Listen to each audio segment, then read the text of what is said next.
सज्जनों एवं देवियों, सदगुरु कबीर साहब जी की एक साखी है। सबते लगता भली लगता से सब होए, जस दुतिया को चंद्रमा शीश नावे सबको। अपने आप को सबसे छोटा मानकर सबसे विनयी बनना बड़ी अच्छी बात है। मनुष्य को विनय भाव से ही सारी श्रेष्ठता प्राप्त होती है। विनम्रता जीवन का सर्वोत्तम सौंदर्य है। शरीर से सुंदर व्यक्ति यदि अहंकारी है तो वह लोगों को सुंदर नहीं लगता, परंतु शरीर से कुरूप व्यक्ति भी यदि विनम्र है तो सुंदर लगता है। अब्राहम लिंकन चेहरा से एकदम कुरूप था। उनका चेहरा देखने में डरावना लगता था। एक छोटी सी लड़की को उसके पिता लिंकन से मिलाने लग गए। जब लिंकन ने उस लड़की को देखा तो उसे पिता की गोद से अपनी गोद में लेकर प्यार करने लगे। उससे हंस हंस कर बातें करने लगे। लड़की ने अपने पिता से कहा, पापा, हमारा राष्ट्रपति बड़ा सुंदर है। सुंदरता शरीर से नहीं, विनम्रता से होती है। सदगुरु ने कहा है, विनम्रता सबसे अच्छी बात है।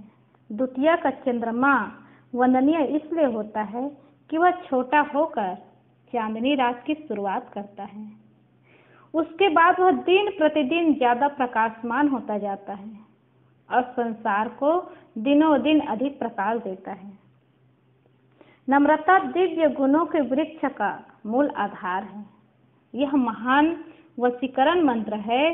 जैसे सपेरा अपनी सुरीला वीणा से जहरीले सर्प को वश में कर लेता है, इसी प्रकार नम्रता भी कठोर हृदय को सहृदय बना देती है। नम्रता मानव को मधुर भाषी और आकर्षण मूर्त बना देती है।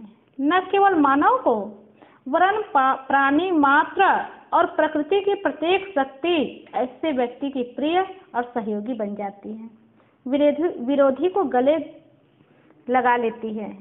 और विनम्रता का आधार विद्या है। विद्या ददाति विनयम, अर्थात विद्या विनय देती है। संस्कृत ने कहा है, निमंति फलिनो वृक्षः नमंति गुणिनो जनः शुष्क काष्ठा मूर्खास्य न नमंति कदाचन। अर्थात फल वाले पेड़ और गुण वाले मनुष्य सदा झुकते हैं, परंतु सूखा वृक्ष और अहंकारी व्यक्ति कभी नहीं झुकते। जिस वृक्ष में जितना अधिक फल होता है वह उतना ही अधिक झुकता है और उतना ही वह लोगों को फलों से सेवा करके उन्हें संतुष्ट करता है। ऐसे ही ज्ञानवान व्यक्ति भी नम्रचित होकर सद्गुण रूपी फल से सबको संतुष्ट करता है। रण क्षेत्र में खड़े सिपाही सामने से आती गोली से झुककर ही प्राण रक्षा करते हैं।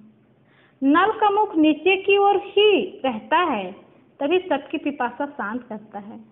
सागर नीचे होकर ही संपूर्ण जल का अधिष्ठाता है। अतः नम्रता निर्माण करना सिखाती है, विनाश नहीं। नम्रता बड़ों के प्रति कर्तव्य, समान वालों के प्रति समाज की सूचक तथा सबके प्रति सुरक्षा का सूचक है। नम्रता कभी नीचे नहीं जाती और अहंकारी कभी आसमान में नहीं चढ़ता। जो छोटा बनता है वही महान से महान बन सकता है।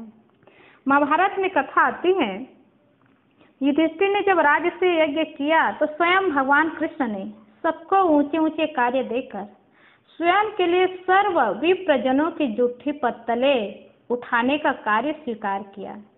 इससे भगवान की महिमा कम नहीं हुई, वरन बढ़ी। त्रिलोकीनाथ भगवान शंकर अपनी नम्रता और निरहंकारता से ही भक्तों के प्रेमी बने। भगवान शंकर के मस्तक में चंद्रमा आकार विनम्रता का लक्षण है।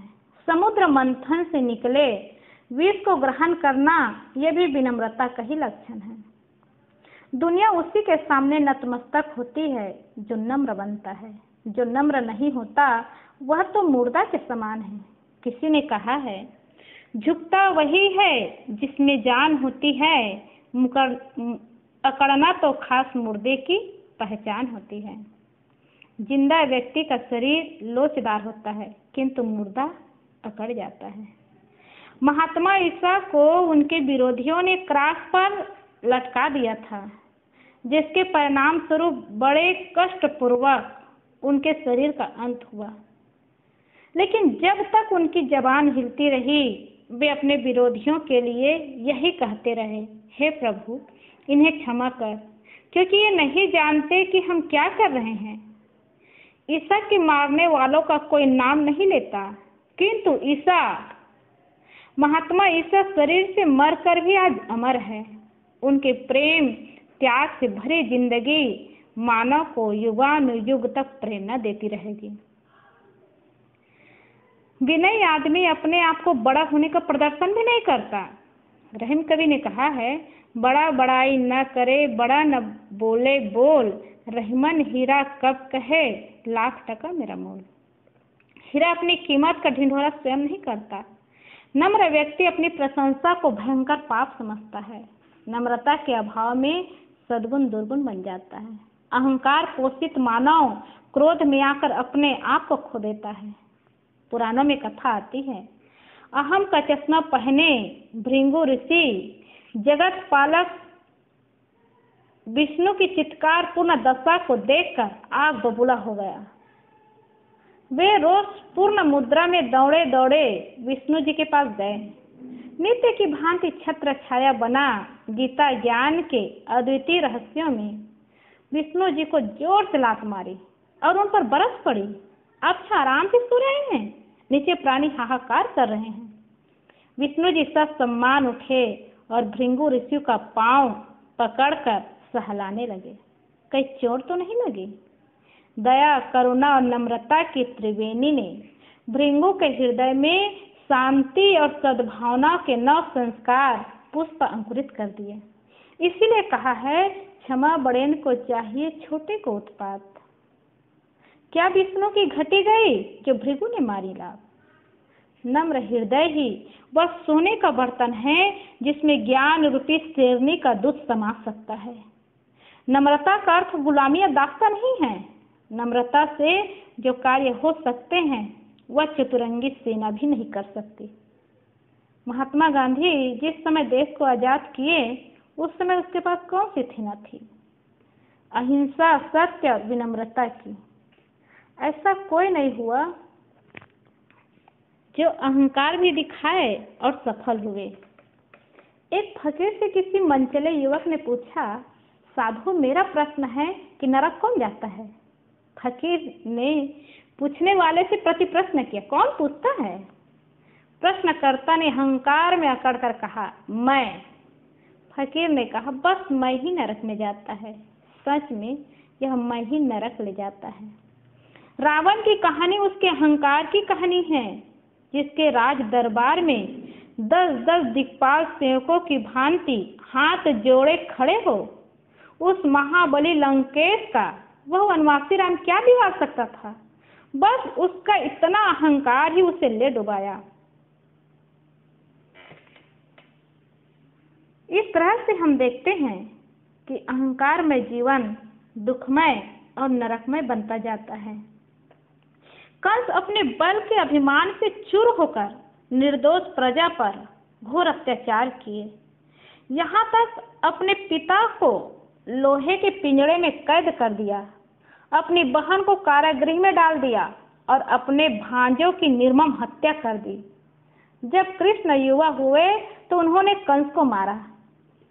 उपयुक्त ऐतिहासिक उदाहरणों से स्पष्ट हो जाता है कि अहंकारी व्यक्ति का अंत अत्यंत दुखद और भविष्य अंधकारमय होता है। वास्तव में जो अपना नहीं है उसे अपना मानकर फूलना अहंकार है। अहंकार सारे बंधनों की जड़ है।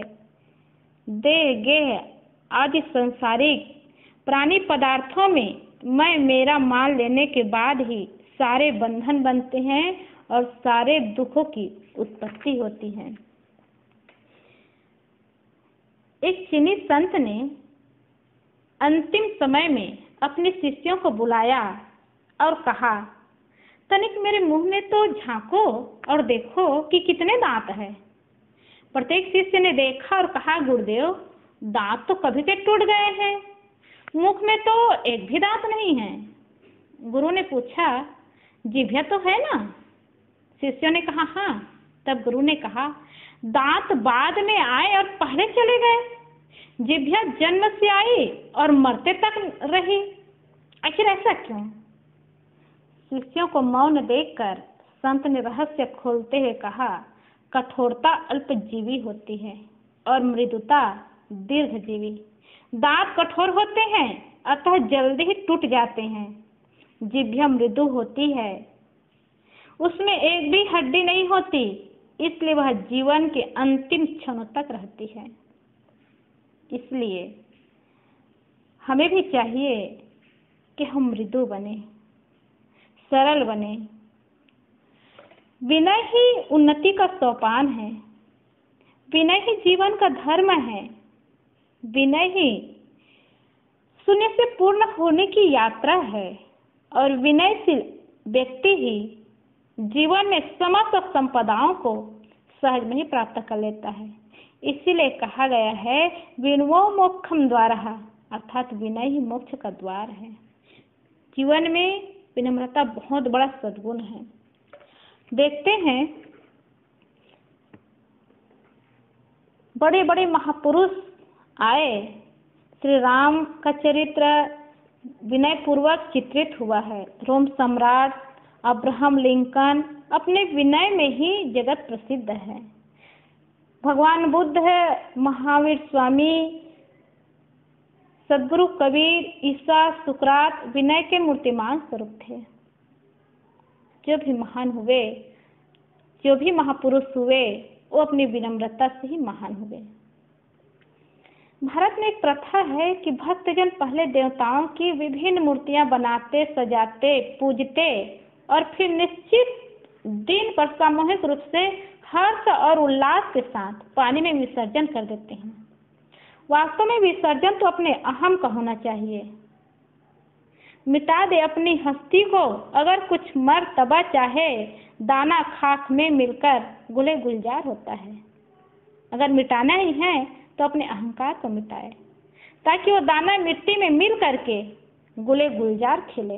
अर्थात पहले अहम का परित्याग करे, फिर निर्माणता की रस पृष्ठभूमि पर नए गुल खिलेंगे।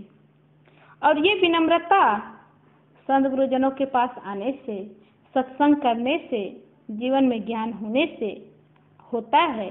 इसलिए हम सबको चाहिए कि जीवन को सरल बनाएं, सहज बनाएं, ताकि खुद को बोझ न हो और खुद के साथ जीने वालों को सरल हो जाए।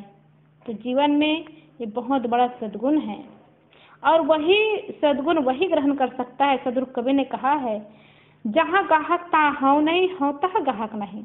जहाँ ग्रहण करने की बुद्धि होती है वहाँ अहंकार नहीं होता, और जहाँ अहंकार होता है वहाँ ग्रहण करने की बुद्धि नहीं होती।